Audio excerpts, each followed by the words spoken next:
correctly with the correct amount. D20 Radio, where gamers roll. www.d20radio.com.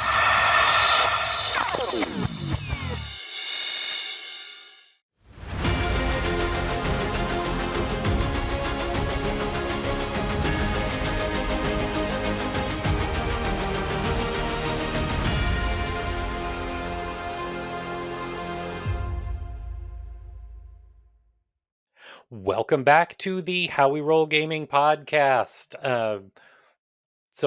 Robert, Nick, how have you guys been doing since we last talked? I've been doing good. I just started a new position at my job, so I'm trying to learn that all out for the first week, and then just been coming home, relaxing, played a little bit of Crusader Kings 3, and then just got to catch up on the Andor that finally came out. Need to watch that. Oh, yes, you do. You do. Yes, you do. The boy and I sat up and watched it as soon as it dropped Tuesday night. It's good. It's good. They're going places, especially since you like the new novel that came out. I haven't finished it yet, but if you like that stuff, if you like the Mon Mothma stuff, like you're gonna love the performance of her. Oh, the Mon in these first 3 episodes, the Mon Mothma stuff is my favorite stuff. Yeah, I think I'll enjoy that, though. After reading the novel, I'm hoping they also bring in Bail Organa, but I am taking this report that I saw online with a grain of salt because you know how online stuff can be. But I read something the other day that Bale is in it, but Jimmy Smits is not. That there were scheduling conflicts, so they couldn't get Jimmy Smits, so they have Benjamin Bratt playing Bale. Not a bad choice, but still, like, it's kind of iconic. I thought they'd go more CG than do that. They've been trying to lessen that. Then again, Brad is not a bad choice. Again, I like him in Law and Order. I'm sure I can like him as a politician. Just to say that, like, Jimmy Smith was in a Law and Order. He's been in a Law and Order. There's some cross through in it. If they do the makeup and costuming right, I can buy it. If it's right, I'll go in with grace. And I've heard that also scheduling reasons they recast General Draven and I can't remember the head of intelligence from Rogue One. Oh darn, I like that guy. Yeah, they had to recast them. And where I really started taking it with a grain of salt is they're like, yeah, and they recast Jyn Erso, and I was like, there's zero reason for her to be in this series. Yeah, really? She's like what? A teenager? Well, no, I mean it picks up just 4 years before Rogue One. She's in prison. Like, yeah. That'd be a very weird cameo. Also, Jen doesn't really need to be in this. That defeats the whole purpose of her whole story is each other in Rogue One. Yeah, because allegedly the final shot of the series is Cassian about to head off to the Ring of Caffrine at the beginning of Rogue One. Which they did a good job of foreshadowing already. Which means we will get K. Oh yeah, K's guaranteed. Yeah, I mean, Alan Tudyk was at Celebration, and they were talking all about that. And speaking of that, so I know Nick did. Did you fall down any rabbit holes of watching Celebration coverage, Robert? No, I've been, like I said, new job. Easter weekend, that was really busy. Yeah, Nick and I both fell down rabbit holes, staying up way too late. There's a lot of fun things on the way. Yeah, Darth Maul animated series, Visions Volume 3, which we knew was coming. Visions having its own spin-off series of one of the sorts getting its spin-off. And tons of novels are coming out that sound really interesting. Tons of novels, movie Jedi Starfighter, starring Ryan Gosling, directed by Sean Levy. Lots of stuff. So that was all good, and I'm not going to show them, but I stopped by one of the local game stores in town last Friday and bought two of the small Delta Green module books. Ooh. Oh, Ooh. Ooh. okay, okay. And Nick, I did finally pick up a copy of Star Wars: The Rise and Fall of the Galactic Empire. That's the good news. The bad news is I picked up the copy because the Barnes and Noble closest to our house is closing in June. Oh So no. everything right now is 40% off. Well, that's good, but that's also bad. But also Yes. Yeah, good. good deal, bad for the store. Yep. And Yeah. next week, I'll be heading out on Free Comic Book Day, and we'll be stopping in a couple of game stores nearby and or that participate. And I'm also going to be stopping it back in at that Barnes and Noble because that Barnes and Noble had a copy of the 2024 D&D DM's guide and monster manual that I almost Ooh. went ahead and got, but I was planning on getting them at a buy two get one free sale on Free Comic Book Day, but if I could, that would be 33% off. If I can get both of them for 40 or more percent off each, sorry, that's a better deal. I'll pretend that makes sense.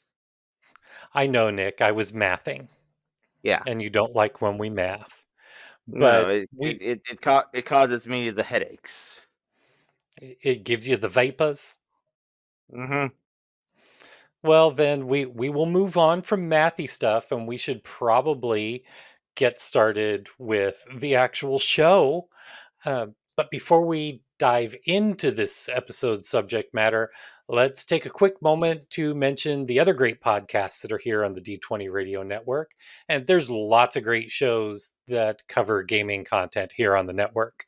I know, the shows like the Story Told podcast. In their latest episode, the gang is returning to their roots a bit, sitting down at the table to explore the world of the Wild Sea RPG by way of character and ship creation. Check it out wherever you get your podcasts. Follow along as they have fun building for a new game. We've talked just a tiny bit here and there um, Yeah, a tiny bit. over the last few episodes about Gamer Nation Con. And then last time we visited with GM Chris to talk about our experiences at the con this year and the origins of Gamer Nation Con. And so we're going to keep rolling with that theme for this episode and talk a bit about prepping a game to run at a convention. Yes, and a convention game has its own unique challenges and elements to keep in mind when putting it together. You want to make sure it seems as effortless as possible for your players while making sure everyone has a good time overall. We're going to talk about some of those challenges and elements and what we've done to prepare games to run at a convention. With that in mind, this is just how we've done it.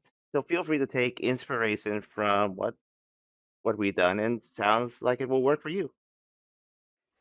So the first big thing to be aware of is that unlike your game at home, where it's no big deal if you run a bit long or sometimes you run a bit short, like when you derail the GM's big campaign finale by turning a Hmm. set piece into a weapon. Um, you've got you've got a set time window at a convention, usually right around 4 hours, and in that time, you want to give your players a full game without feeling too rushed or running too short. And you don't want to leave them with nothing to do until their next scheduled event. Yeah, and I can say for us, our games with each other run about 6 or 7 Yeah, 7 hours. we generally run in the neighborhood of 5 to 6, sometimes 7 hours. And We've that got that includes luxury on the weekends. delays. That includes We delays. That includes a little bit of a banter, sometimes getting completely off track, and yeah, including a snack break. yeah, and we kind of build that into our Saturdays because even those of us, who have lives have no lives, and we spend our most of our weekends at Nick's rolling the funny click clack math rocks. It's a good I'd say weekend. I that just most get of everything. done over the week. Yeah. I'd say that most of the chairs are broken in, some more literal than others. I Yes. may have broken an ottoman like once, but that's only once. Still haven't replaced it, but Working on that. So with a con game, more than a standard regular game session, like for a regular game session, there are times that I have walked in just knowing, okay, here's two story beats that I want to hit, and I'm just going to throw the players into the setting and let them help me drive here. With a con game, I make out much more detailed notes. I have a tighter idea of the beats that I want to hit and the end point that I want to reach because, with rare exceptions, you do want to hit a specific end point because you want the players at that table to have a beginning, middle, and end to the session. You don't want it to be like a Because, Saturday Night Live sketch where yeah. it just stops. yes, and we're luckier in that we've been doing our 3-part acts, but even then we still have to find that cutting off point, or like, this is when the other person's starting, so I need to make sure that my people get to that stop point for that start point later on. And not everyone has the luxury to have three GMs to spread it out after 3 games, or even have like even like plan out and schedule 2 games at the same convention for the same group of players. So Exactly. you have to Yeah, approach it with the idea of like, especially if you're starting out making a con game, don't anticipate there's going to be a part 2. right. Now, This is a go in as a one shot with your thought. no, unlike the two of you, I have run standalone single session games at the con. And so I've had to do that. The first year I ran a DC Heroes game. I talked about it a little bit last episode when we had Chris on. Mm-hmm. And that one wasn't as tight as I would have liked it to be in retrospect. I knew what my beginning, middle, and end were, but it was harder for me to anticipate the actual window of time. So I was kind of rushing at the end, but fortunately, with the kind of wacky shenanigans that I had planned to be the end of the session, I was able to fast forward a little bit when I saw, oh man, we're coming up on time here. So I need to start wrapping this up.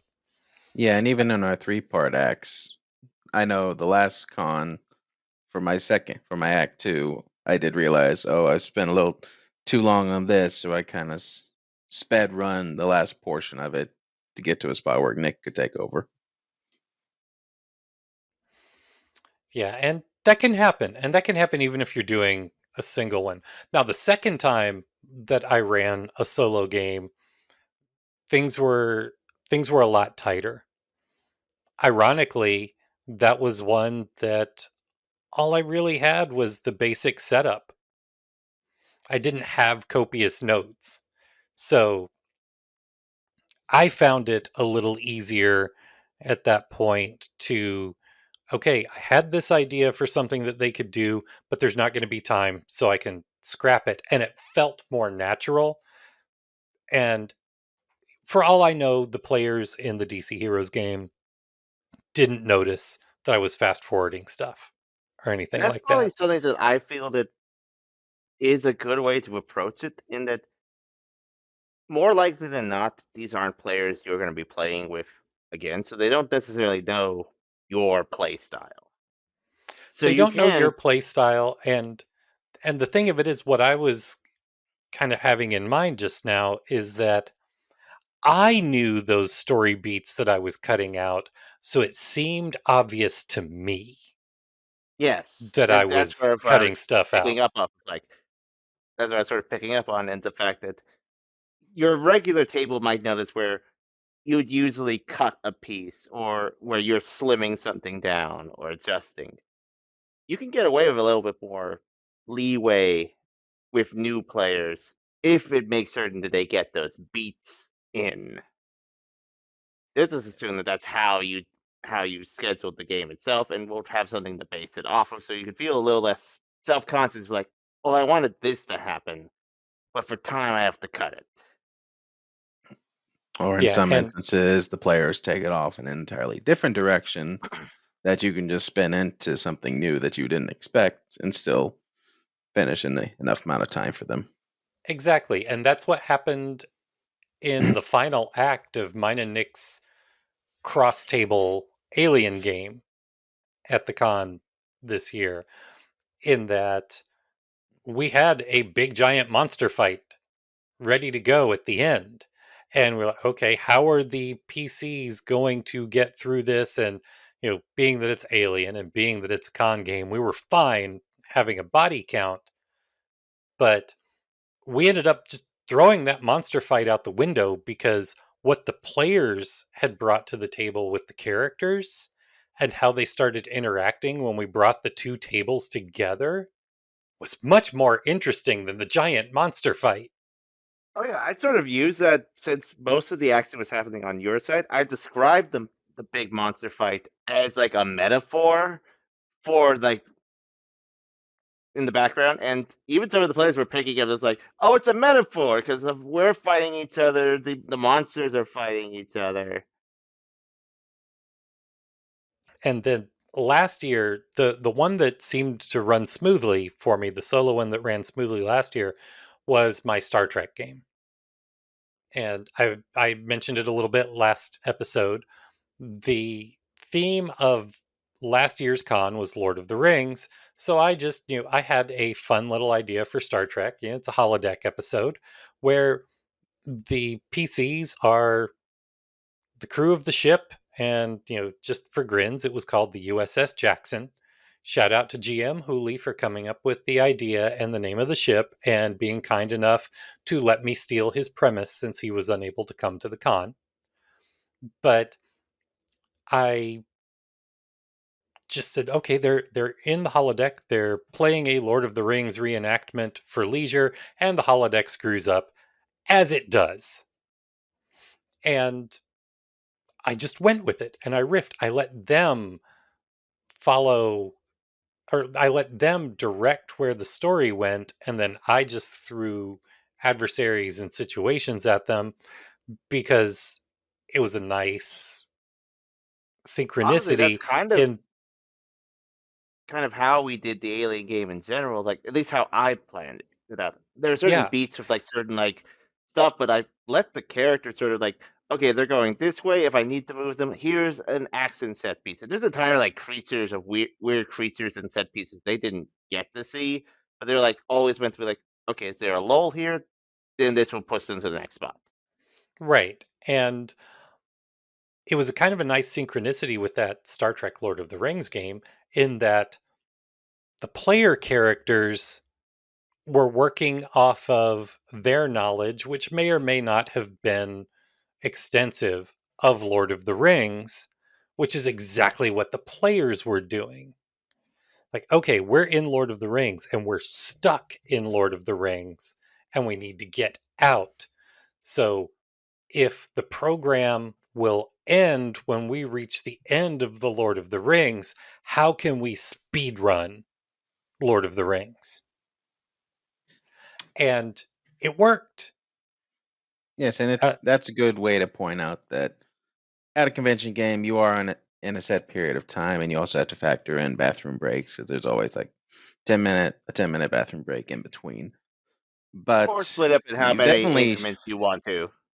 exactly, and you definitely structure it to where you know, as a convention game, you are going to have to kind of keep them on track a little bit. If they veer off too much, you got to push them back a little bit, but you don't want the time to take away from the fun of the game to where you're just railroading them saying, no, that's not how I wrote this. You need to get back on track or we're not going to finish. It really right. does test the limits of like, it's, again, working with a established group of players. You can know how far you can like let them deviate, and when you're like, okay, you got bring it back in. Like, you have to be a bit more tight in the construction of the story, but also not to be so tight that they don't feel like they have agency. Exactly. it's a hard Yeah, it's a hard mix to do. yeah. You have to, with a convention game, you have to railroad to a degree to get them to the end point. There's no But escaping that. the best ways to do that railroad is, rather than having them on tracks, a better metaphor is you set them into a fun house that has arrows pointing the direction to the exit, but there might be multiple paths to get there.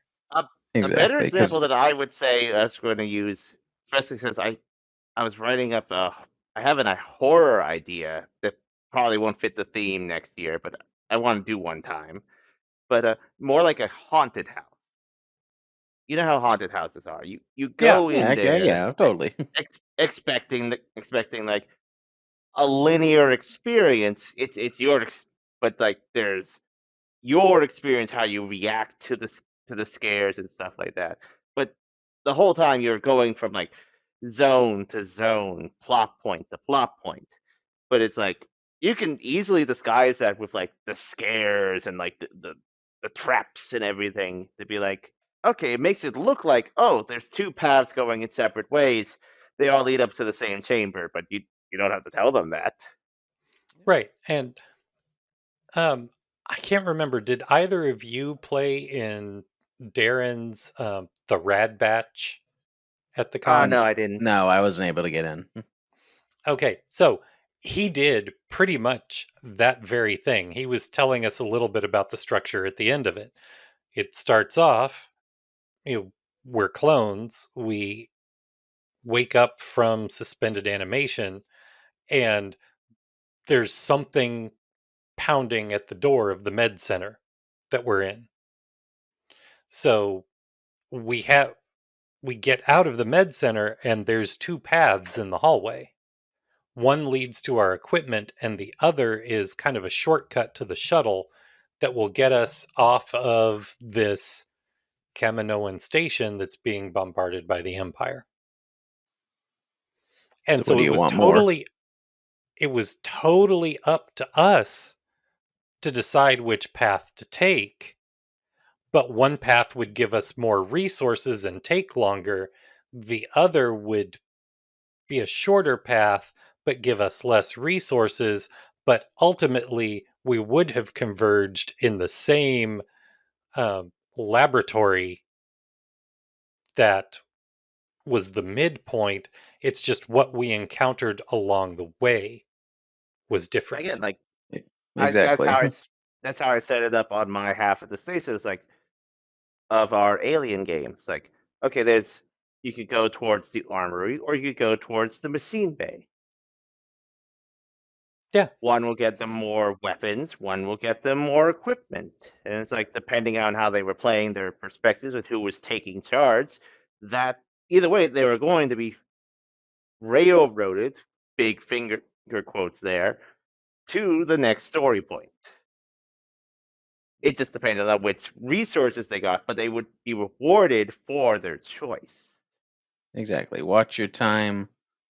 But also remember, this is a game. Make it fun. Give them choices, because we as GMs know the choices they make give us opportunity. And absolutely. can impact their playstyle. If the warrior doesn't feel they have a weapon, they're gonna push the party to get a weapon, and that means you can throw something a little bit tougher at them. Or you introduce an orb, and that just messes up the next GM's entire play.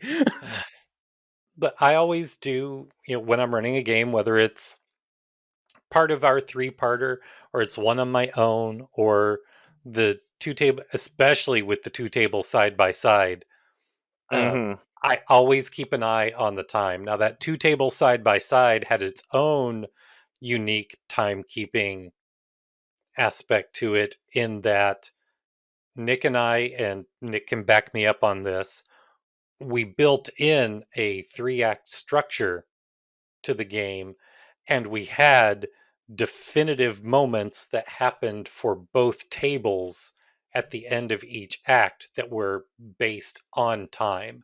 Now, I had admittedly, my I was laptop there that at each act break, there was a different announcement that played through the station that both parties heard. And so we both and had to most of the kind of keep an convention. eye on the clock that way. But yeah, we kept an eye on the clock, and though I'll admit that some parts, especially the first act, we didn't like meet like it wasn't dovetailed perfectly. It was close enough. Close enough. It was close enough. It worked because I was able to vamp Yeah, at my table when we resumed while you got them up to your table up to that point. yeah. But But the rest of the ones were a bit more close. Were a lot closer. Because and part of that too is having seen that we hadn't quite synced up, I made an even more concerted effort to keep you informed of where we were at in the countdown clock yeah. that was going on my laptop. And I made more of an effort to go over to your side to give not only my updates but also ask her any pertinent updates. Right. So time's a big factor. Don't let it stress you out, but you need to be conscious of it. Again, Exactly. don't try something as elaborate as what we've described here as a first con game, obviously. I mean, the 3-part relay was yours and it was both of your first con games. Exactly. And that But that still, just shows we have good support systems. We play off each other really well, and we had experience coming before, at least just doing our own I'm games. just saying that Right. if you don't feel comfortable with being either part of a relay or doing something as extreme as multiple game sessions every day, just take a one session Yeah, approach.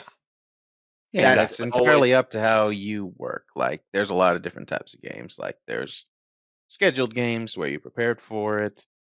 As Nick knows, there are pickup games where you just bring a concept and see how they can play it. And then there are certain types of games where the entire playthrough is like one sentence, and then you and your players make up the entire rest of the story. Havoc Brigade. Uh, I'm sorry, did I have something caught in my throat there? everyone's on. Yes. Um, Oh, it seems to be and going around. it does. And I know Steve is listening because he has told me he listens to every episode. So, Steve, we love you, and you are an awesome GM, and we love the way that you improv with all of our shenanigans. Thank you, my man. But So we've yes, pretty much covered the time aspect. Next up, I think is probably my favorite part, and I know it's Nick's favorite part. it's definitely my favorite. Let me take care of this. The next What part is it? is player characters. Unless character creation is something baked into the system, which there are systems that do that, and we'll probably talk about plenty of those throughout this series. But you'll absolutely want to prepare prepared characters for the players. Not only will that ensure that PCs are tailored for the game, its story, and its events, but it will save a lot of time at the table and let everyone just dive right into play. Because again, that piggybacks off of time. Yes, Yep. and if you've watched our episode about player characters or session 0, you know that creating a character does take time, and time, like we said at a convention, is you don't want to spend a lot of time on making characters. You just want to bring Now, some that people can choose from. And there are especially if some you're systems, yeah. I was going to say especially if you are making characters, you have characters that their skill sets are going to be essential to the story that's being told in that particular game session. Like last year when we did the Lord of the Rings Star Wars. Yeah, it would have been fun if somebody had just made, whatever bounty hunter character they wanted, but would that have fit in the Lord of the Rings story that we were telling? Or like if your game Exactly. was in a desert, you don't want to make a sailor. Right. Hmm. Now there are systems that do lend themselves to character creation on the fly, and those are. If you want to really like nail it down, and really maximize also getting people into the game, start with pre-mades. Everyone's okay with a pre-made. Now, And peeking behind the GM screen, we like making those pre-made characters. yeah, we have a we lot love of. it.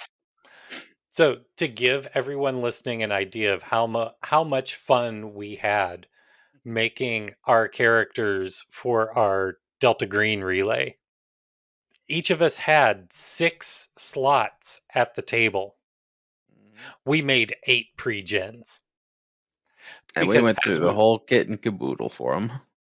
as we were making those characters, we're like, oh, what about a character like this? What about a character like this? And we had way too much fun making them. Yes. Now, And one caveat too, though, that I'm going to mention when you're making those pre-gens, it can be fun coming up with connections between the characters, which can help quickly generate party cohesion, especially if you have a bunch of strangers that are all sitting down at the table to play it who don't know each other or you.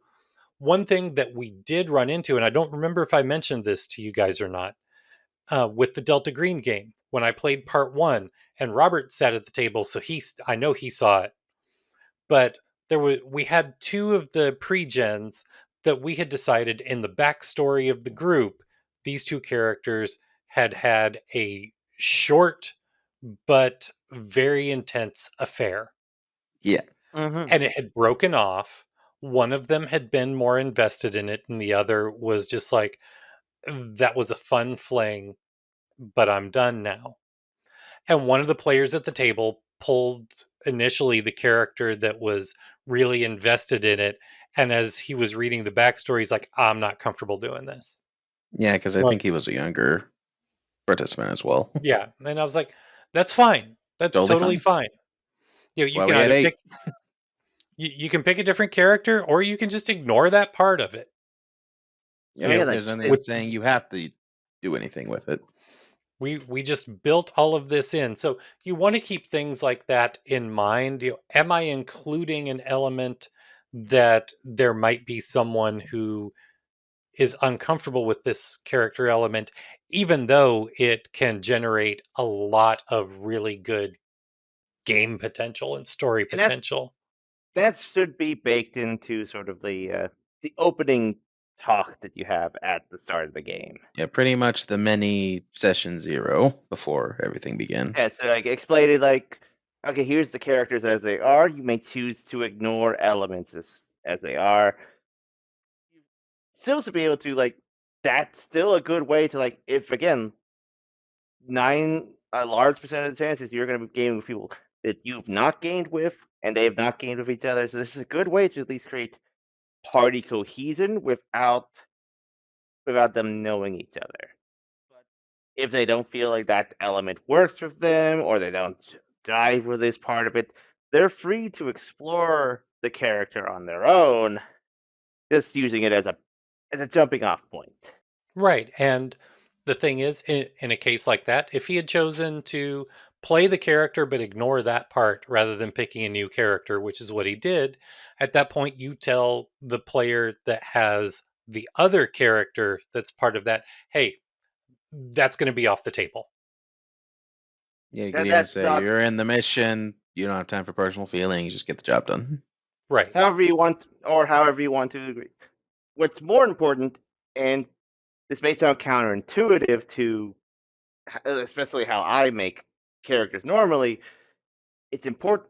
It's more important, like creating statistically strong characters for this game than you're kind of looking to not min max, but build characters towards roles.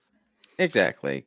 Now, on the flip side of that same character element coin, Robert, since you weren't one of the GMs for it, you weren't there for the planning session where Nick and I made the characters for the 2 tables at the Alien game.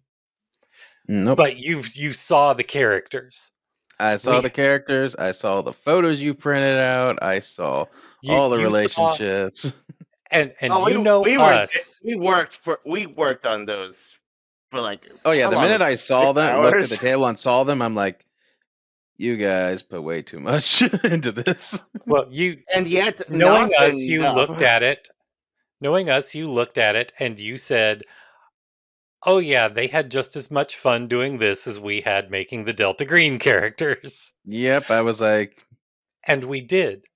And the flip side of that coin of those character dynamics at the Delta Green table, quite unintentionally, we didn't do this intentionally to have a running theme, but three of the characters at the two alien tables, two characters at mine were husband and wife, but it was a strained relationship.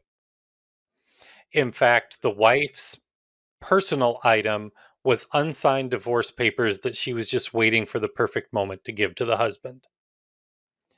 And one of the characters at the other table was a character that she was having an affair with.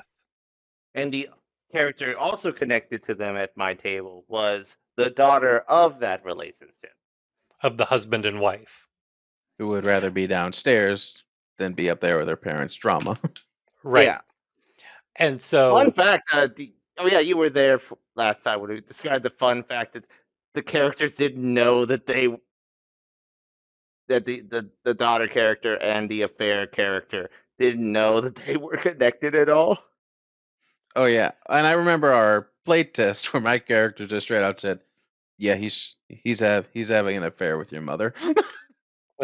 They didn't find that out until like the very end. So it's like that worked perfectly because in the beginning he was acting like as the pilot. He was acting like this kid's running around. I'm gonna try and be nice to them, and she's like, I don't feel comfortable around you, dude. And it's like, oh. Or like you said last episode with the two android people who were literally side by side and still the players were side by side. The characters were in different locations on my side of the station. And they could just not realize, hey, do these two look similar at all? Do you see anything that might jog your memory? that was purely the result of a bad observation roll on the part of a character who was looking at the newly arrived other android. And the way it works on mine is that he mistook the name of the woman the woman that he's having an affair with for the name of his ship, which I just said like, yeah, you named your ship that. It's like, oh, see, oh. Became awkward when the actual husband, came to the other side. Yeah. But, and that's the kind of things that you have dynamics of different players too. Whereas the player at the Delta Green table was not comfortable with a character that had a past emotional relationship with one of the other characters at the table, whereas at the alien table, and part of this may have also been the nature of the games and how character interactions are set up, they're meant to lean more towards adversarial in Alien. Yeah. And so the players had zero problem buying into all of this backstabbing and sneaking around and things like that. Borderline soap opera drama near the end. Yeah, where Delta Green is more, it is a conspiracy, but you're just a part of that conspiracy, and it's more collaborative. Yeah, it's more collaborative than an Alien cinematic session. In this case, in an Alien cinematic system, there's already a conspiracy. Then they're in a conspiracy of like the company or the government or whatever's involved, and then add in monsters. Yeah, I still remember when it was just another player and I, one of your cinematic Alien ones. And we decided, just both by our agendas and everything, that we just worked together, and we got out of there. And when Daryl heard that, he's like, "Nick, you played it wrong. They're not supposed to work together." But when you're making the player characters, we touched on this in the intro, you do want to tailor them to the story that you're telling. For instance, the Delta Green game, we knew that fire was going to be a huge element of the conclusion. So one of the characters that we decided to build out was a firefighter. And we Now, if I totally understand didn't make him correctly, Buckley. we totally did not make him Buck from 911. It just sort of happened. It was a happy accident. It did just sort of happen. Intelligence was his dump stat, and we looked at everything else, and did we just Like make Buck from 911? And honestly, I everyone feel like ran with it. I feel Yeah, like the best description is like just like Bob Ross painting it is like, I guess that's what we're doing now. To the credit, the player that played that character, she was at all 3 sessions. And she played it to She perfection. knew 911 as soon as she saw the character sheet with occupation firefighter name Buckley. She knew. And She she even read looked at the sheet and was just like, "Is this just Buck?" Mm-hmm. And yes, it is. Mm-hmm. And it's like, it was an accident, but we decided to roll with it. She's like, and I'm going to roll with it too. And it was beautiful. And honestly, why we were coming up with that character, we assumed that they were going to be overlooked for like the more standard array of what your standard array of Delta Yeah, because we had Green ATF agent, FBI, astronomer, occultist, artist who was drunk all the time. riot Yeah. police, your classics.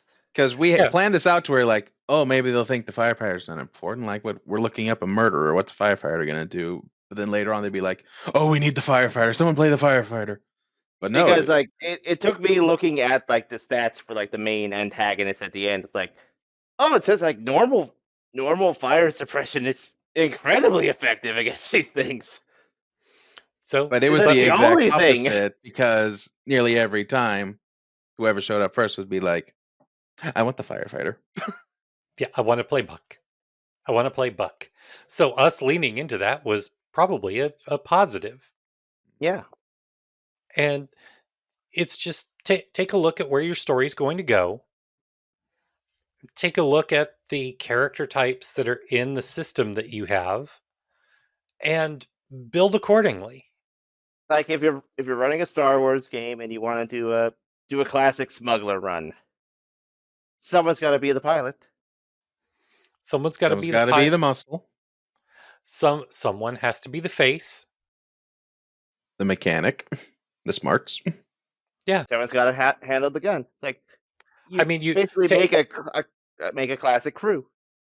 You make the characters from Solo. Yeah, and it's one of those games like maybe don't. That's not the game you should probably throw a Jedi in. If you're going to do a Jedi thing, it's like have maybe Do a one Jedi or have a whole bunch of them. Or maybe not necessarily have a Jedi, but the pilot could be Force sensitive, applying the Force to their piloting. Or is gambling. Or gambling, yeah. It's like, granted, this wasn't a con game, but the very first Star Wars campaign that I ran using the FFG Edge system, my wife played a con artist who was totally not inspired by Saffron / Yolanda / Bridget, aka Yosef Bridge from Firefly. Yeah. Totally not. And I allowed her to be Force sensitive.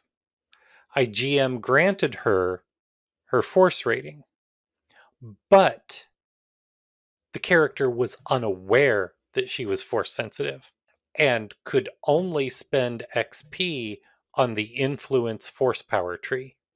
So she was unconsciously using the Force to help her with the cons that she was running. Which is a fun way to introduce that.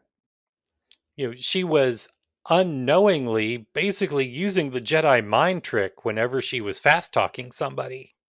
Yep. It's a So good way to do it. It worked out nicely. Again, like it may sound like it sounds counterintuitive. Like you don't want to create. What we're not saying is you don't create min-max characters. You're not making the best smuggler for everyone to play. You're You're making the working with best smuggler for this story. definitely. I'd say And give them a bit more oomph than a standard player character. this is my rule of thumb for making a pre-gen character for a convention game. Character creation rules become a guideline, not rules. They don't completely go out the window, but make the character in such a way that skills and talents that will be useful for the story that you're going to tell are there for the character and not tossed aside or not included because you wouldn't quote unquote naturally get to them if the character was developed. And even Exactly. more Like it, so, they should be like a truncated version of it. They should be able to build this character, maybe not going straight out of the box, but they should be exactly able to like get to that. yeah, like the first act of Delta Green that I was with you with, Daryl. We built the Mhm. riot police SWAT officer guy. We did the Delta Green kind of thing, but then we would go in and be like, okay, maybe this needs to be a little higher, this one might be a little lower. But even in the first playthrough, Steve, who was playing the SWAT guy, actually brought up a good point about you should probably have a good loss stat when he was going to go do something. And right then and there, we were both like, yeah, you're right. Make your loss 60. Yeah. And it's just something that we hadn't even considered and kind of overlooked during creation. So And admittedly, also there's a don't lot of skills feel in that. yeah, don't feel that you're locked in. If something when you get to that table at the con, if something feels like you had overlooked it and it comes to your attention, feel free to adjust it on the fly. And don't Yeah, feel because in ashamed about my it. act, we had a linguist. Someone was playing the linguist who had like, I forget the other languages, but he had Swedish. And so I decided, okay, he has all these languages. I'm going to bring that in. So I said, okay, and some of the things you find in the secret lab, some of it's with notes that are written in Swedish. And the guy was like, oh, well, I can read Swedish. Let's do this. Yeah, that's a good point, Robert. This character preparation and game preparation is a two-way street because a lot of times as you're building out the pre-gens, that can give you an idea that makes you say, "Oh, I want to give this character the ability to do this because it's a fun mechanic. I hadn't thought to include it in the game. Let me include it there somewhere." But there's also some Exactly. abilities like I think we did throw it out like we were on a loss. Like we didn't want to give them too many specific languages. I think Swedish just sort of came to mind. Like, and it's like, oh, just so happens there's some Swedish there that looks intentional, but it's like, no, that gives you something. It's like even it's like a throwaway skill. Like if you have like when you're building the character, it's like I'll give him this much in alchemy. Or like how you guys had the artist. And so Daryl quickly decided, okay, Act One is all about Bob Ross. So I'm going to have the artist be tied into the paintings he sees that Bob Ross has made. Yeah, And we he'll had use the artist established skill. in the Yeah. background that the artist, his art was fueled by these nightmarish visions that he was having. Oh, well, these visions are a great way that if I need to start redirecting the players, I can just give the artist a vision. And Yep. it will exact a quote unquote toll on their sanity, but that we've already given them a bunch of sanity damage already, so that can still help us in the economy of the game. And it's similar to one of the best pieces of advice that I ever saw. And we keep going back to this system, and it's because it's our bread and butter. The Star Wars RPG. Mm-hmm. In Mhm. that there's lots of talents on the specialization trees that allow you to remove setback dice from various circumstances, various roles. And one of the best pieces of advice that I've heard anywhere was give players who are spending the XP on these talents to remove setbacks, find reasons to give them setbacks so that that spent XP is worth it. Exactly. So It is. if they reduce setbacks to break computer code, say, okay, you got a computer code, it's pretty extensive, 3 setbacks. Well, I can remove 2 setbacks. Good. Okay, And guess great. It's what? only one setback. And guess what? That encourages them to, when they go into character, when they get their XP at the end of the session, it's like, all right, there's plenty of like 2 that I was able to only remove 1, but if I had 2 code breaker, I could have removed all of it. And what if we encounter higher codes? I might begin going down trees so I can get all 3. Right. Or if someone chooses gambler, introduce some gambling in your campaign. And just apply that general philosophy to the pre-gens that you're making for your convention game. Because I've you want to, given yeah. I've given You this can say, character these skills, and some of them they just have the skills because they're mhm. logical for the character. But try to create situations where there's a reason to have those skills. There's a reason that character is there in the scenario because they're going to use this skill that someone else doesn't have to help them reach their endpoint. My final like philosophy on building just pregens in general, build a pregen that's going to inspire a player to be like, I want to build something like this. Or they'll look at the cross the tables like, oh wow, if I play this game, I want to play someone like that. Exactly. That's why you should use the materials of character creation to make your pre-mades.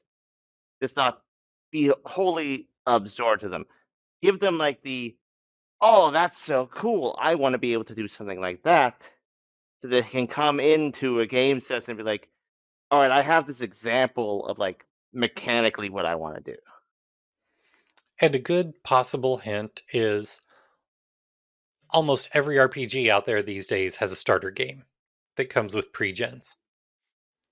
Go to your favorite starter game and take inspiration from the pre-gens that you like the most when you're making your pre-gen characters for a convention game. Like, I think we've mentioned it before in a previous episode. Nick, you ran the Avatar Legends starter game, Oh, Yep. that one. and we all fell in love with the pre-gens. So much so that they are us. They are our characters now. Yes, we did. We're When we started the sorry. campaign, We're sorry, Nickelodeon.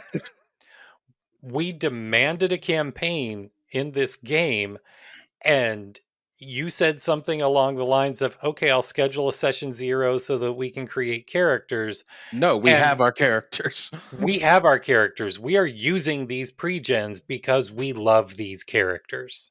There's only like 2 that one changed theirs slightly and one basically reflavored them heavily.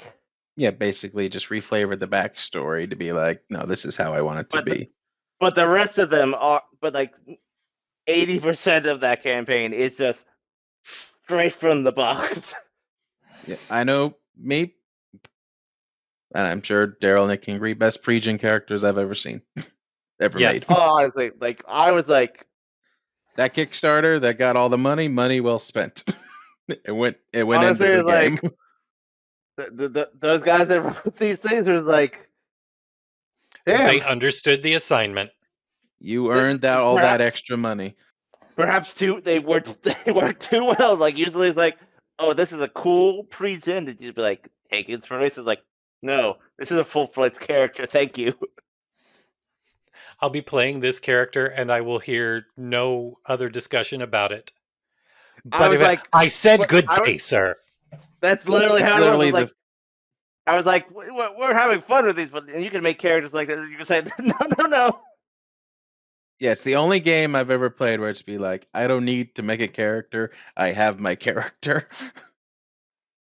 This is Yeah, me. I mean that's even a step beyond what Robert. When you ran the Cyberpunk starter, I liked the Rocker Boy.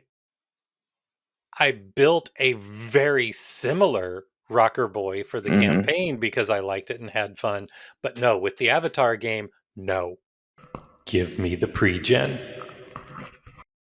That was, and I will say, like, that's the first time I've been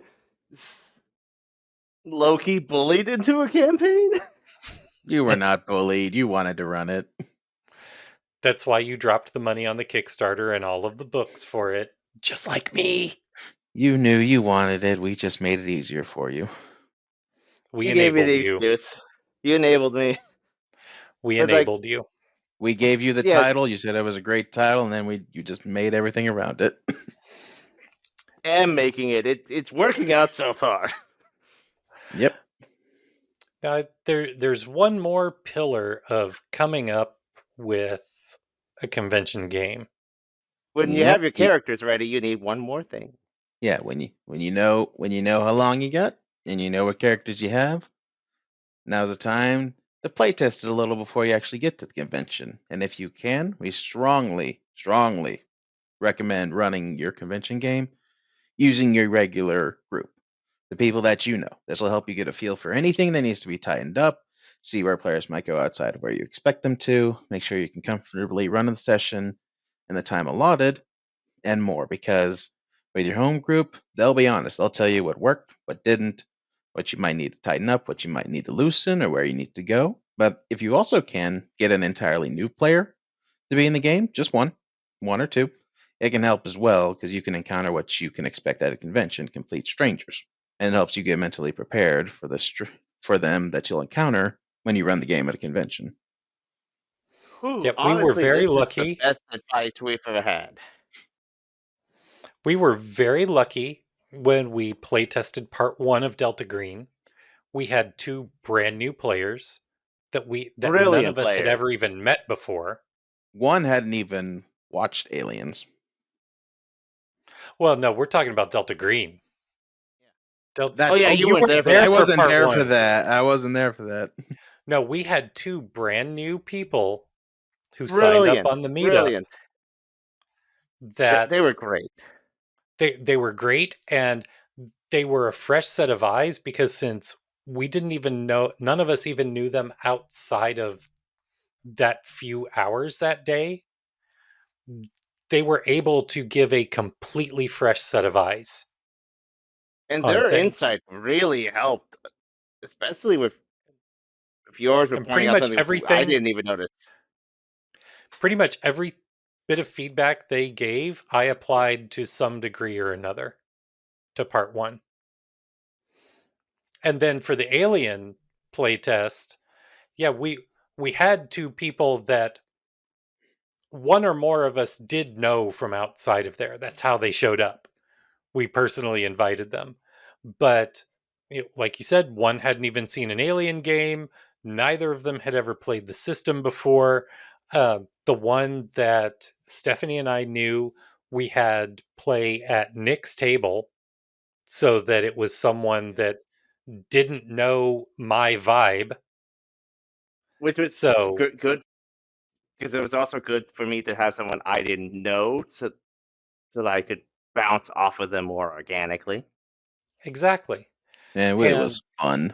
It was fun. It was very fun.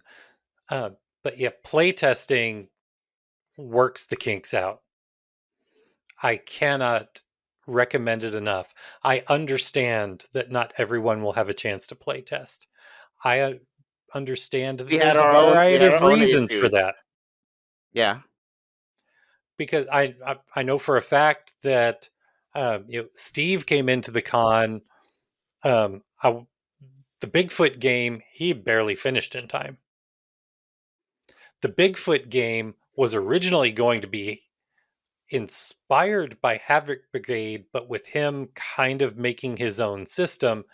And he realized as it was coming up close to the con, I don't have time to do this. And so he switched it to Genesis.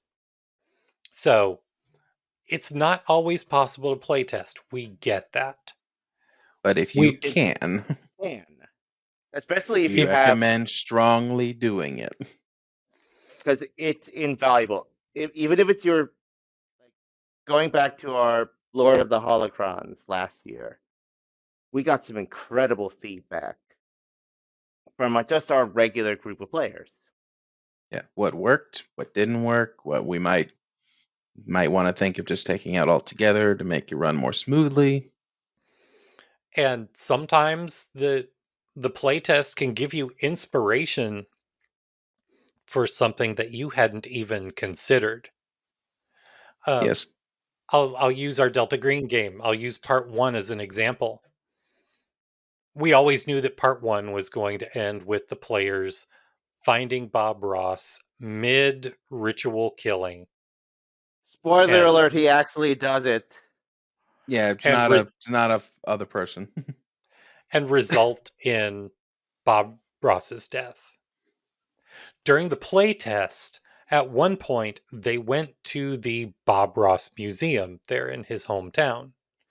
And one of the new players that we didn't know was kind of fishing for information and started interacting with the girl who was the cashier in the gift shop, a character that did not exist in my wildest imaginations prior to this player starting to interact with And her. we were kind of painting fast and loose with characters, but this interaction becomes important. And she's interacting with the cashier. The character is bouncing off of her, has a good rapport with her, makes a connection. And so as they're opening up the storage compartment door and finding Bob Ross there mid ritual, it suddenly clicked to me. On the table, you see the cashier from the gift shop. Mm-hmm. And so as you saw, Robert, I made sure, you know, To include I her, yeah. I dropped the seeds for the players at the actual con game going to the museum, and they did, and I made sure that they encountered the cashier. Yes, and then And that, again, like that was a huge note that I think, again, like they were new players, so they didn't know our planning process up to then.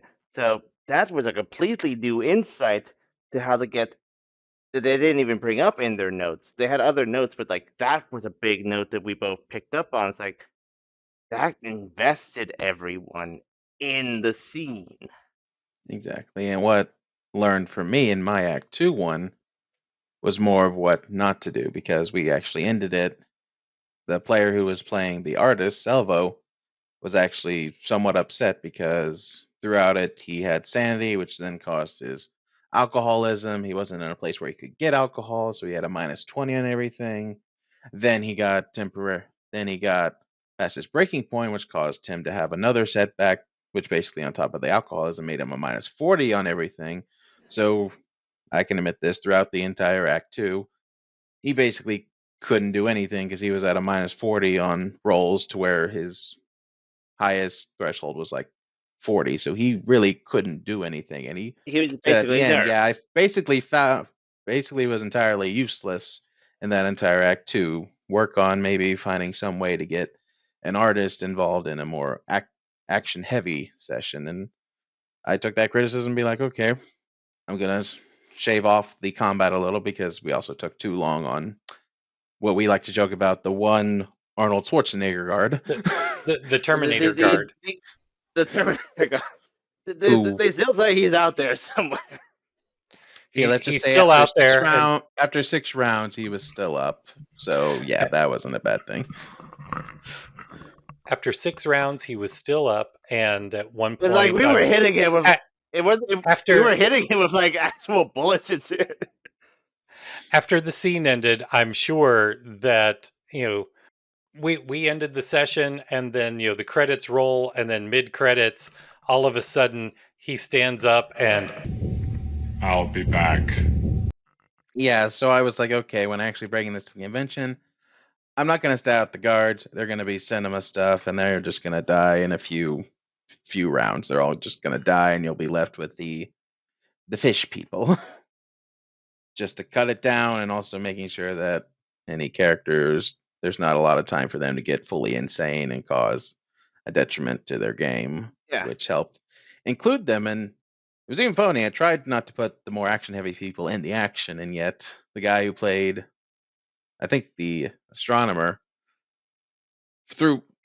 I didn't make him do this. He was like, I pick up a microscope and I attack the giant fish person with it. I'm like, I don't want to kill you, but that's very, very not what you should do. But you know what? Whatever. Oh, have you ever picked up one of those scientific microscopes? They're pretty heavy. Have you ever seen a greater deep one? That's not saying much. and then Well, I'm Nick, not what sure did if I you can learn? say if I have. Nick, what did you learn from your playtest of Delta Green Part 3? Well, I learned that certain skills could allow them to be more deceptive in getting around the enemy. And what else did you learn? Did you learn that the I, way that you had it structured only ran for 2 hours? yes. So I changed it, expecting Yes. them to do more. Unfortunately, this is where the inverse happened. Yeah, basically, yeah, because I know how this ends. I prepared for them to be more investigative, stealthy, and And they went extended guns combat blazing? encounters. No, And they not went. blazing. It was We more gave a one brief guy. rundown of it. We gave a brief Well, rundown of it, and I like know about the mind swap grenade, but that they ran. One of them went insane and tried to ram a fire truck in there, and then they forgot what type of fire truck it was. Probably I should have had them make a check to make sure that they knew that there was a fire truck with water in it. Yeah. what was this, a It, cause fire truck, Nick? Was this a create fire truck? it was a whole mess of things. It was like, okay, so they just decided to skip the investigation stuff and just went in Also, full hog. fire trucks don't have a lot of water. It's you hook it up to a fire hydrant, and that's how you get the water. But how There are we Right. going are to trucks find that in the middle of a forest or something?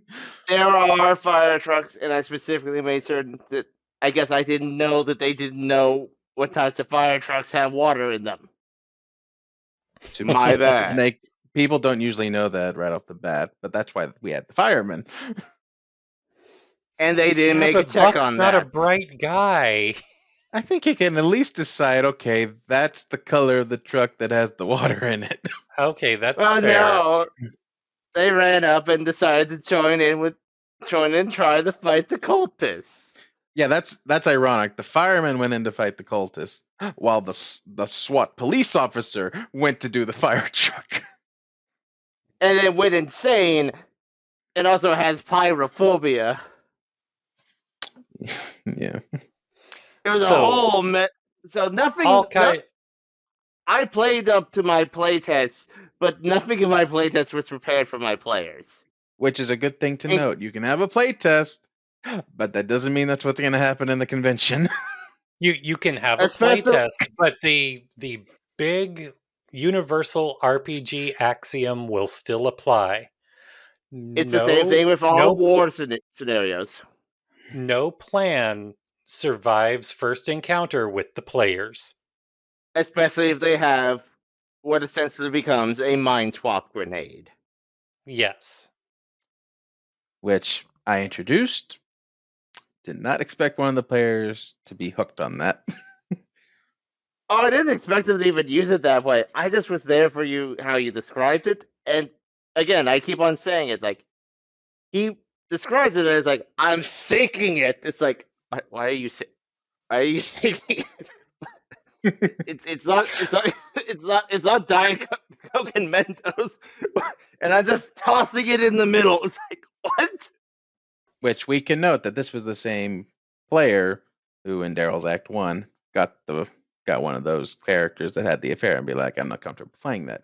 So we know he had fun because he was like, "Where's the orb? I want the orb. Give me the orb." Yes. We know I was that like, the orb was like his main goal from from the minute we all sat down, who has the orb? He wants the orb. He negotiated heavily to get the Which, orb. in I a didn't Delta expect him. Green thing, having one of the agents gets super focused on an unnatural artifact fits the scenario. It does. And like he was like, I want to negotiate with the angels, and it's like, okay, you're gonna meet with like he takes the psychic damage, and it's like, all right, I gotta shake this thing up. It's like, what? I gotta Yeah, shake wait, this you're thing gonna up what? a whole lot, and then I gotta Nick, throw it. It's like, Nick, you keep using the phrase "shake this up" again, and I don't know if you've listened to the post production of the last episode. Every time you said that, I included the cars. Shake it up. oh, it's in my mind. That's again, it's the most of all the things to use your again. This we gotta admit it. It's a Robert creation. This is not from the world of Lovecraft. Yeah, I made it up. But you made up a And good. he made up a good one where it's like, okay, he's shaking it up, he's throwing it in the middle. I guess, okay, mind swap grenade. Everyone does the mind swap. To which he And when said, I like, heard that, I was just like, that's exactly not what I intended. to which I But was saying, like, everyone did you had expect it? fun, which is Did you the expect someone to shake it up? No, I didn't. Because initially it was two people had to touch it for it to happen. But in Act 2, no one was doing that. So I just was like, you know what? Instead, light on two people's foreheads, swap. To which he then was like, and I was there to listen to that. It's like, okay, that's how that works. It's like, but why is he shaking it up? Like, I just asked him, like, guys, yeah, just move it in my hand really fast. It's like, and then I'm tossing it. It's like, it was like, but that okay, mind that's swap the kind grenade. of that's the kind of inventive thinking that I love running convention games for. Yes. But the weird thing is, going back to our planning, it's like, it made my game shorter. My playtest said, like, here's how to make it longer. Like, well, I guess it's running short now. Hey, I saw you guys were still busy even I after mean, the time ran out. for what it's worth, the first time that Stephanie and I played Delta Green, Steve ran it for us at Gamer Nation Con, and this is a module written by the publisher intended to be run as a quick start game at conventions. It's And literally the only one shot I've Yeah. seen that can be done in one sitting. and the Did we do the it, like, way that really? Yeah. We did it in like 3 hours in our own play. yeah, and so did we. The way that the group at the con table went around it or went about it is when we got to the final location, we went through there in such a way that we slight description, there's a small house and there's a barn and there's a tank with something evil in it buried in the ground. Yep. The way it's written, and I know, Robert, I think you've gotten the electronic copy of it. I don't know if you've looked I got through it or not. I have a I PDF of think it. I I've have, read but I it. know it's like you either go down and confront it or you just kill it But above. the Yeah. way it's written is the PCs are expected to thoroughly investigate the house. Yeah. And then, just because of the order of where everything is on the property, investigate the house, then probably find the tank. Creepy stuff starts happening, then find the barn, which has ways to take care of the creepy thing. Yep. But we were like, okay, we know something not right is going on here. We just cleared the house to make sure there was nobody or nothing in it. Went straight to the barn. Yeah, Then that we was the same found thing the we tank. did. Then we found the tank and we're like, "Oh, this isn't right. Wait, there was gasoline in the barn. Let's pour the gasoline down in the septic tank and just burn this thing. I mean, it was the same thing we did. That's what we did, Yes, yeah. but you all interacted with the creepy thing more than we did. As soon as it started talking to us, we were like, nope. Yeah, they were much more like, burn it. Burn first, ask questions never. Yes, that is exactly what we were like. And so They were Warhammer Inquisitors. we Burn were the done. heretic. We were done Burn at 3 heretic. hours. We were done at 3 hours, and Steve was like, I'm sorry, I guys. got nothing. That's the end of the But again, adventure. that's not a failure. That's not a failure. No. That's Well, player characters doing stuff. the reason he perceived it as a failure is we've mentioned about Gamer Nation Con that for every hour that you game, you get XP, which is your currency at the auction. And he's these like, games are 4 That's true. hours. they're So 4 there's- hours, And- and so he's like, you're not getting all 40 XP. They just gave me 3 because we were done in 3 hours. Yeah, They just gave Yeah. me 30 each. budget a little bit for mine. I couldn't budget enough. Yeah. But we had fun, and that was the point. I was like, I'm sorry that it wasn't the full hours. It's like I tried to fudge it a little bit with them. It's like, but they all had a great time because we hit all the story points that were built up around everything. We hit the insanity. We hit the orb. Yep. I think the standout thing was the orb. Yeah, I believe it. Yeah. And those are the 3 big things that we do when we're planning a convention game.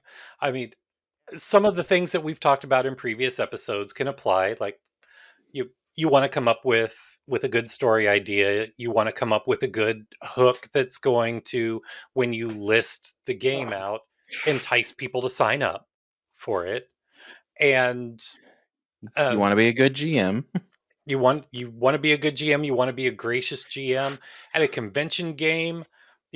All 3 of us, when we're playing our normal home games, we are very much, unless it's completely out of the question, we are very much yes and or no but GMs, in that we tried not to just cut somebody off in something that they want to do. And I dial that up to 11 for a convention game. Yeah, because You I think really it want was. the players to lead in some ways. Yeah, because I don't know if it was you or your wife who said they played a game once where the GM literally said, "No, that's not how this is written. Get back on track." Right. Oh, that was And the her thing is, disaster. That was her disastrous Star Wars RPG that we never figured out who her GM was. oh no, I know who her GM was for it. He's a great player. I've played with him before. I've run games for him before. He's a great player. It's just his GM vibe didn't work for her. Oh, the Jeffrey syndrome. Yeah. Yeah, it didn't work for her, which it happens from time to time. It happens. And Again, unfortunately, they aren't equivocal skills. and it just sometimes. so happened to unfortunately be a convention game. So there wasn't an And opportunity for her to. that can be very unpleasant. Yeah. Yeah, and that's for her tastes. He didn't find the right balance of railroading without making it seem like he was railroading. Exactly. Mm-hmm. Which, as we've said up top, some degree of railroading is inevitable in a convention game. It's almost a start assuming you're railroading and then try to deviate as much. Right. Because again, you're working on time, but it's like if you start with a railroad, you can branch out. And one thing that I do like, about coming up with convention games for Gamer Nation Con specifically, is since they always have a theme, that very frequently helps to spark ideas for the session that I want to write and run. Occasionally. I mean, the Alien game didn't really fit the theme of this year's con, but Hey, there was some total conspiracy in there. Corporate conspiracy. there was some, Affairs but could be that wasn't conspiracy. there was some, but that wasn't the genesis of the idea. The genesis of the idea was I was falling asleep one night and the title of the two halves and how they interacted together came to mind, and I sat bolt upright, grabbed my phone, made a note of it, and then messaged you, Nick, the very next day. Like I think it was So like the at like six titles in came the morning. first. I think it was like 6 in the morning. You sent me that, The and I was like, titles came first, I think yeah, I and think then you everything. texted me. I think you texted me like 6 a.m. I was like, I mean, it's entirely oh, possible that's because that good. would have been the time that I got up to go to work to get ready for work. But I was like, that sounds good. I like it. Yeah, we've learned that we're really good at making titles. And, go back and listen to a couple episodes ago. The hook brings you back. Mm-hmm. It does. That's That part of hooking. a good title can definitely get people into it. Gamer Nation Con has a tradition of having great themes. Had a tradition of great themes. It's gonna Nick, you're going to continue, get and salty. You're going to get salty about next year not being Ocean's 11 again, aren't you? don't do I'm it. not saying anything was stolen from us. Don't get salty again, Nick. Don't. It's still something you both like. Yeah. So, I understand that I'm I'm probably joking. I'm I joking. understand I'm going to have to be doing the heavy lifting to come up with the concept for our three-parter, but something I occurred to have some me. ideas. I've been Well, coming up and with some ideas. right on, and something occurred to me that last week Chris, very correctly so, recommended Robert watch Strange New Worlds to get kind of a feel for a Trek vibe because it's recent, it's awesome, and at this point there's only 20 episodes to watch. Yeah, still got to do that. Maybe. Oh, you could do that. Do that on a Paramount Plus. Like, if you don't have it, you could use it for just like a month-long trial. Yeah, you can do a trial, but maybe we do an Me. episode of our sister podcast, Casual Nerdity, after Robert has watched Strange New Worlds, maybe one for each season. Bring Robert on, kind of like we're doing with Clone Watch and Lauren and their first time watching Clone Wars. We get Robert's first time watching Star Trek. That could be fun. I'm just throwing that out there. You are under no obligation, Robert. But we do know where you live. Yeah. Do you, Nick? Do you actually? Dude, he called me out. Nick, his address is in the meetup for the campaign that he runs from home. Don't let And him know that. and you have the interwebs in your pocket to get you directions to go places. Yes, and I always Robert, text he's going to you or your. forget that by the time he wakes up. Well, even if Yes, he and remembers, that still and yes, requires I him to always leave his house. and yes, I text. But I always text you, your wife, or your son to ask where your house is, Daryl. Yes. Yes, you do. Because I haven't run a session from home frequently.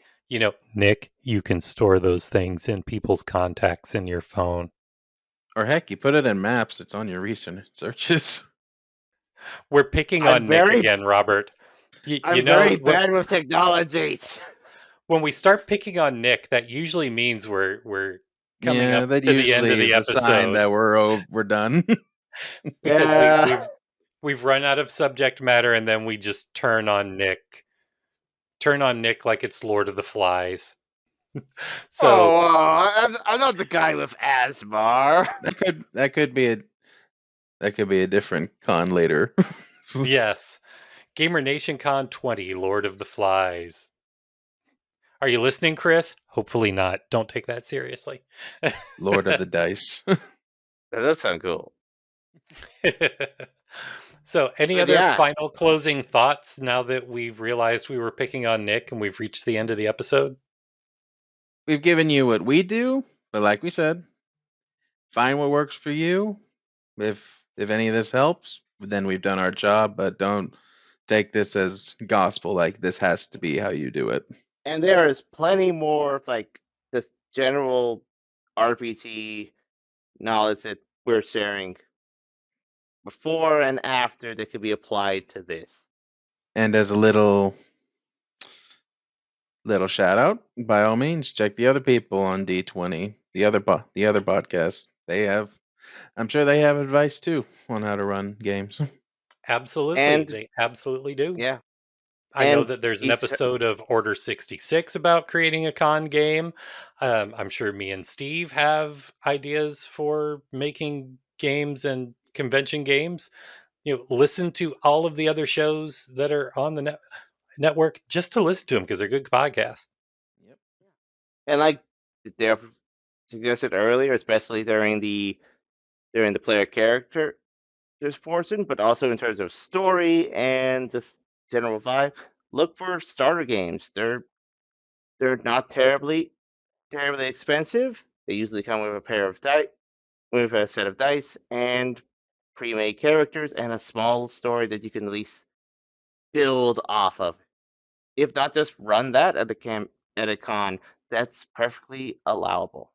Or you can also just take a look at the book or the world that they're doing and see how they actually make their scenarios. I know Star Wars has the scene stuff, Delta Green. Basically, you put an entire like investigative case kind of structure. In Legend of the Five Rings, it's like scene by scene, and you decide what type of scene it is: action, subterfuge, diplomacy, something like that. Just see how you can structure the scenes in whatever world you're doing and see how it can work for you. Yep, absolutely. All good advice.